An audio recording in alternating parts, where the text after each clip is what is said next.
It presents what one might call the true night, the true nocturne,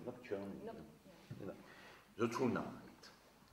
Not the sad night of the grey darkness of being, but the rustling night, the night of leaves and plants, of stars and water.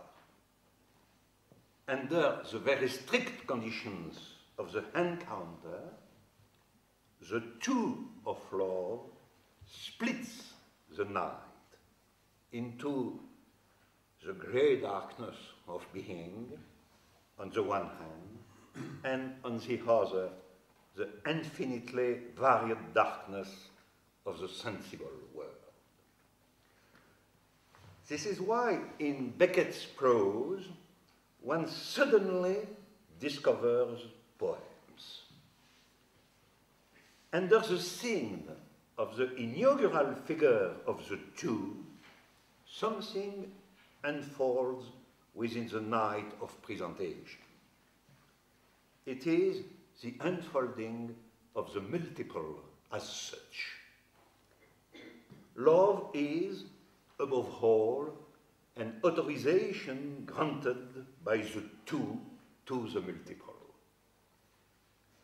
Completely different from multiple of the grey darkness, completely different of the being as one, of the being as solitude. I would like now to quote two such poems that are latent in the prose, so that another Beckett may be heard, one expressive of the gift and the happiness of being, in the light of the other, in the light of the two, in the light of the encounter. The first is taken from La Dernière Bande, in English, Krapp's Last Tape. It is not a novel, but a play. The hero, Krapp, the hero of the play, Krapp, is a man coming to his end. He is launched into interminable attempts at anamnesis. He listens to recordings of his voice at different stages of his life. Krapp recalls the crucial moment of his life. In fact, the very moment of his life, the unique moment of his life, when the two of love had reopened the multiple. Quotation in French. Le haut du lac avec la barque, nager près de la rive, puis pousser la barque au large et laisser aller à la dérive. Elle était couchée sur les planches du fond, les mains sous la tête et les yeux fermés. Soleil flamboyant, un brin de brise, l'eau un peu clapoteuse comme je l'aime. J'ai remarqué une égratignure sur sa cuisse et lui ai demandé comment elle se l'était faite. En cueillant des groseilles à maquereau, m'a-t-elle répondu. J'ai dit encore que ça me semblait sans espoir et pas la peine de continuer, et elle a fait oui sans ouvrir les yeux. Je lui ai demandé de me regarder et après quelques instants, elle l'a fait, mais les yeux comme des fentes à cause du soleil. Je me suis penché sur elle pour qu'ils soient dans l'ombre, et ils se sont ouverts, m'ont laissé entrer. Nous dérivions parmi les roseaux, et la barque s'est coincée. Comme il se pliait avec un soupir devant la proue.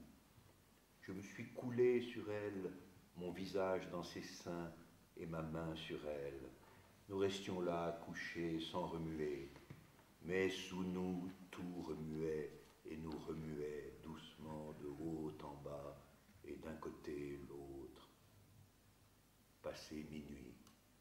Jamais entendu pareil silence. Upper lake, with the pant, bathed off the bank, then pushed into the stream and drifted. She lay stretched out on the floorboards with her hands under her head and her eyes closed. Sun blazing down, bit of a breeze, water nice and lively. I noticed the scratch on her thigh and asked her how she came by it.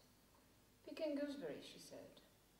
I said again, I thought it was hopeless and no good going on, and she agreed, without opening her eyes.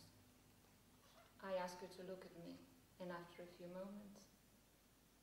moments she did, but the eyes just the slits because of the glare. I bent over to get them in the shadow, and they opened. Let me in. We drifted in among the flags and stuck. The way she went down, sighing, before the stem. I lay down across her, with my face in her breasts and my hand on her. We lay there without moving, but under us all moved, and moved us, gently, up and down, and from side to side. Past midnight, never knew. As you can see, this is the poem of the opening of the waters, the multiple of the absolute moment, when love, even if it were to announce its whole hand, proposes the infinity of the sensible world. The second quotation comes from Enough, assez enough English, a short text, a very beautiful text, that is entirely devoted to love. It establishes precise connections between love and infinite knowledge. The two lovers walk, broken in two, because they are very old, in a world of flower-covered hills.